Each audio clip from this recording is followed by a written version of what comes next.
ನೋಡ್ತಾ ಇದ್ದೀರಾ ಜನತಾ ಟಿವಿ. ನಾನು ಆಂಕರ್ ಲಾವಣ್ಯ. ಸಾಮಾಜಿಕ ಜಾಲತಾಣಗಳಲ್ಲಿ ಕೇಂದ್ರ ಸರ್ಕಾರದಿಂದ ಉಚಿತ ಎಲೆಕ್ಟ್ರಿಕ್ ಸ್ಟವ್ ವಿತರಣೆ ಎಂಬ ಸಂದೇಶ ಹರಿದಾಡ್ತಾ ಇತ್ತು. ಇದನ್ನ ನಂಬಿ ಯಾರೂ ಕೂಡ ಮೋಸ ಹೋಗಬಾರದು ಅಂತ ಕೇಂದ್ರ ಸರ್ಕಾರ ಎಚ್ಚರಿಕೆಯನ್ನ ನೀಡಿದೆ. ಕೇಂದ್ರ ನವೀಕರಿಸಬಹುದಾದಂತಹ ಇಂಧನ ಸಚಿವಾಲಯದ ಹೆಸರನ್ನ ಬಳಸಿಕೊಂಡು ಕೆಲವರು ಈ ನಕಲಿ ಸಂದೇಶಗಳನ್ನ ಹರಡ್ತಾ ಇದ್ದಾರೆ ಅಂತ ಹೇಳಲಾಗ್ತಾ ಇದೆ.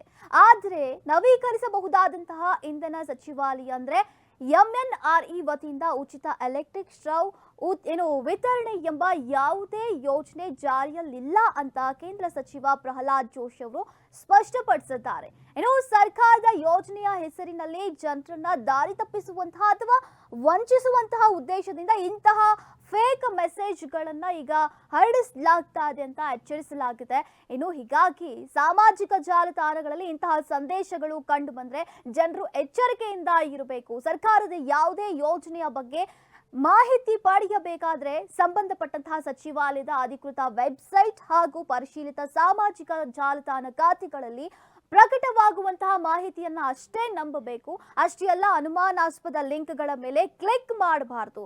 ಪರಿಶೀಲಿಸದೆ ಯಾವುದೇ ಸಂದೇಶವನ್ನ ಫಾರ್ವರ್ಡ್ ಕೂಡ ಮಾಡಬಾರದು. ಮುಖ್ಯವಾಗಿ ಬ್ಯಾಂಕ್ ಖಾತೆ, ಹಣಕಾಸಿನ ವಿವರಗಳು, OTP ಅಥವಾ ವೈಯಕ್ತಿಕ ಮಾಹಿತಿಯನ್ನ ಯಾರೊಂದಿಗೂ ಕೂಡ ಹಂಚಿಕೊಳ್ಳಬಾರದು ಅಂತ ಎಚ್ಚರಿಸಲಾಗಿದೆ.